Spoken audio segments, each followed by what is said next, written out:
Hello friends and students. இன்னைக்கு ஒரு 3 mark பார்க்க போறோமா. அது வந்து inhibin and its function. இது செகண்ட் லெசன்ல இருக்கு. Human reproduction செகண்ட் லெசன்ல இருக்கு. ஃபர்ஸ்ட் inhibin அப்படினா என்னன்னு சொல்றேன் நான் உங்களுக்கு.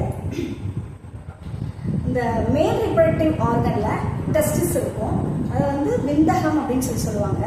இந்த விந்தகத்தை வந்து நம்ம செக்ஷன் எடுக்கும் பொழுது அதுல வந்து coiled structures இருக்கும். செக்ஷன் எடுத்து பார்த்தா தான் தெரியும் ஆக்சுவலா. அதை வந்து seminiferous tubules ன்னு சொல்லுவாங்க. seminiferous இந்த மாதிரி இருக்கும். சும்மா நான் போட்டு காட்டியிருக்கேன். இந்த seminiferous tubules வந்து என்ன பண்ணும் அப்படின்னா it is responsible for the sperm production.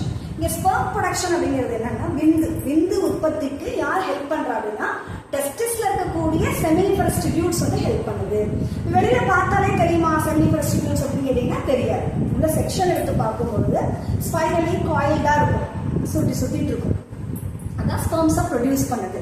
80% of ஸ்பெர்ம்ஸை வந்து ப்ரொடியூஸ் பண்ணுது. இப்போ அதுல பாத்தீங்கன்னா ஸ்ட்ராட்டிஃபைடு எபித்தீலியம் அப்படின்னு சொல்லக்கூடிய செல் அவுட்டர் கவரிங் இருக்கும். அதோட இந்த செமினிஃபரஸ் டியூபியூல்ஸ்ல வந்து ஸ்ட்ராட்டிஃபைடு எபித்தீலியம் அப்படிங்கிற செல் லேயர் இருக்கு. அதுதான் ரெண்டு விதமான செல்ஸை ப்ரொடியூஸ் பண்ணுது. என்ன மாதிரியான செல்ஸ் அப்படின்னு கேட்டீங்கன்னா ஒன்னு வந்து Sertoli cells or nurse cells, இன்னொன்று வந்து spermatogonic cells or male germ cells. One more point சொல்றேன். Sertoli cells or nurse cells, இன்னொன்று வந்து spermatogonic cells or male germ cells அப்படின்னு ரெண்டு விதமான செல்ஸ் ப்ரொடியூஸ் ஆகுது.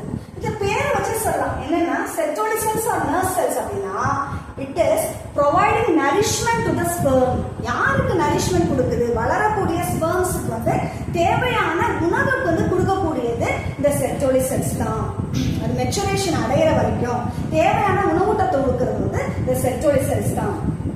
அதுதான் என்ன பண்ணுதுன்னா it is secreting hormone called inhibin. அந்த செர்டோலிக் செல்ஸ் தான் அதர் தேன் ப்ரொவைடிங் நரிஷ்மெண்ட் ஒரு ஹார்மோனை சுரக்குது.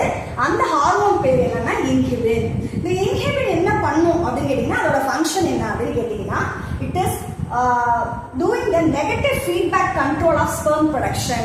இப்போ போதுமான அளவுக்கு ஸ்பெர்ம் ப்ரொடக்ஷன் நடந்து முடிஞ்சிருச்சு, இனிமே பண்ண தேவையில்லை, கொஞ்சம் லேட்டா பண்ணலாம் அப்படிங்கிறப்ப நெகட்டிவ் ஃபீட்பேக்கை கொடுத்து ஸ்டாப் பண்ண வைக்கிறது இந்த ஹார்மோன் தான், இன்ஹிபின் தான். ஓகே, சோ இன்ஹிபின் யாரால சுரக்கப்படுது? Sertoli cells or nurse cells. இது எங்க எதால சுரக்கப்படும்னா ஸ்ட்ராட்டிஃபைடு எபித்தீலியம் ஆஃப் செமினிஃபரஸ் டியூபியூல்ஸ்னால உருவாகிறதா செர்டோலிக் செல்ஸ். இதனால உருவாகிறதா என்னது? இன்ஹிபின். இது என்ன பண்ணும்? Negative feedback control of sperms ப்ரொடக்ஷனை ஹெல்ப் பண்ணுது. We'll see you in the next video. Bye bye.